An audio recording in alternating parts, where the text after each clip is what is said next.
Hello everyone, welcome back to my channel. A common question that every CA aspirant has in his or her mind is whether ICAI give grace marks. Now, what exactly are grace marks? The general understanding is that whenever you are not able to clear a subject by a very small margin, then the institute that you are giving the exam for gives you certain amount of marks that will help you clear because on any other day you would have cleared the exam if not for some bad luck. So when it comes to ICAI, a lot of candidates, including myself, had a doubt whether ICAI gives grace marks. The short answer to this question is yes, ICAI does give grace marks. But the understanding that I had about grace marks, or I would say a lot of people in general think about this concept, was not really followed by ICAI. The way ICAI gives grace marks is in a slightly different manner. So let me show you proof by showing my mark sheet and the answer sheets that I got through RTA. Just a second.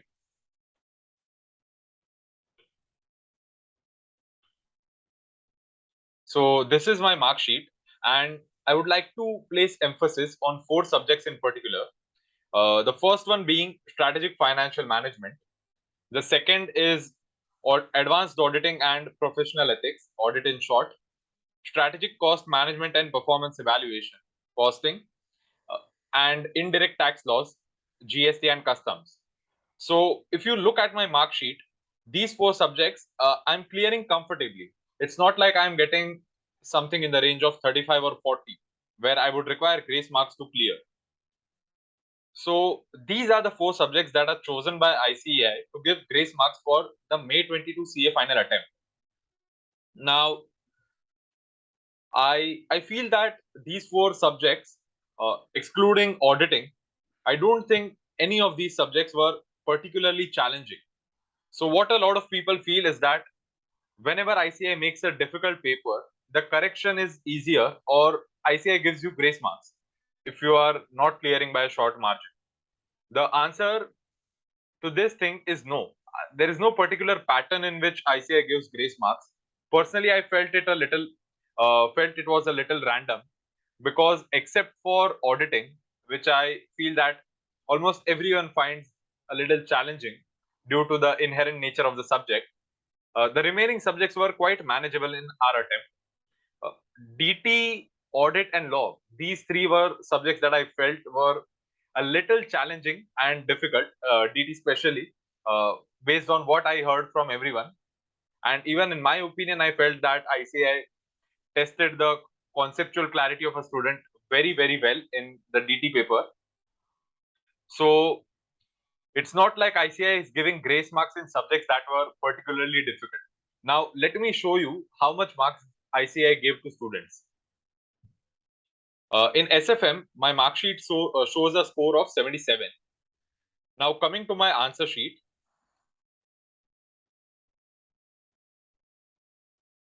as per my answer sheet, I'm getting 75 marks in SFM. So, in this particular subject, ICAI decided to give 2 grace marks to every student. Now, remember, ICAI gives grace marks to every student who appeared for the exam, irrespective of his or her score. So even if you are scoring 90 in a subject or you are scoring 38 or 39 in a subject, if ICAI decides to give 2 marks grace to everyone, then it will be added to everyone's score. And I verified this with 3 people who got their certified copies through RTI. So including myself, I've checked four different mark sheets. And now coming to the next subject, auditing. In auditing, my mark sheet shows a score of 60. Coming to my answer sheets, in the OMR section, I got 27. And in the subjective answer part, I got 28 out of 70. So my total score is 55. My mark sheet shows a score of 60. So ICAI has given 5 marks grace to every student. Coming to the third subject, that is SCMP. As per my mark sheet, I got 58 marks in SCMP. Now coming to my answer sheet, I am getting 54 out of 100. So over here, ICAI has decided to give 4 marks grace. And coming to the last subject, IDT, over here, my total score is 67. And as per the answer sheet and the OMR sheet, I'm getting 22 plus 42.5, that is 64.5, rounded off to 65. So ICAI has given 2 marks grace in IDT.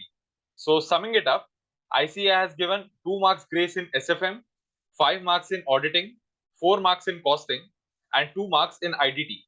This would have been added to every student's score. If anyone else has ordered their certified copies through RTI and they have received the same, I would like them to confirm it in the comment section whether this particular theory is right. Now, coming to the thoughts of whether ICAI is going to give grace marks after writing your papers. The phase between your CA exam results and CA exams and the CA exams result uh, is quite different for a lot of people. A lot of people are quite relaxed when it comes to their results, and some are anxious whether or not they'll be able to clear. And a lot of people keep counting their marks, and even I am guilty of doing it. I did it for direct tax laws. So I would say that stop thinking about what marks ICI is going to give, whether the correction will be easy or difficult. The pattern in which ICI decides it is completely random. No one on this planet will ever be able to decipher what exactly ICI is planning. Now, coming to the November 22 and future attempt aspirants, we are always told that we should be learning from our mistakes. But when it comes to ICA exams, the stakes are very high. You cannot afford to make mistakes beyond a point. So I'll be sharing my answer sheets so that y'all can look at my papers, how exactly I wrote everything, where I went wrong. The most important part is where I went wrong. Because every student, I feel, makes a particular pattern of mistakes. So y'all can easily find out what exactly people are going wrong at and try not to make those mistakes again and improve your score.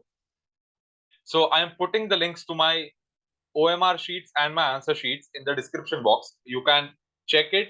You can look at how I presented my answer sheets, whether ICAI is considering papers where the handwriting is not quite good. My handwriting is not really good. I would say I'm being honest.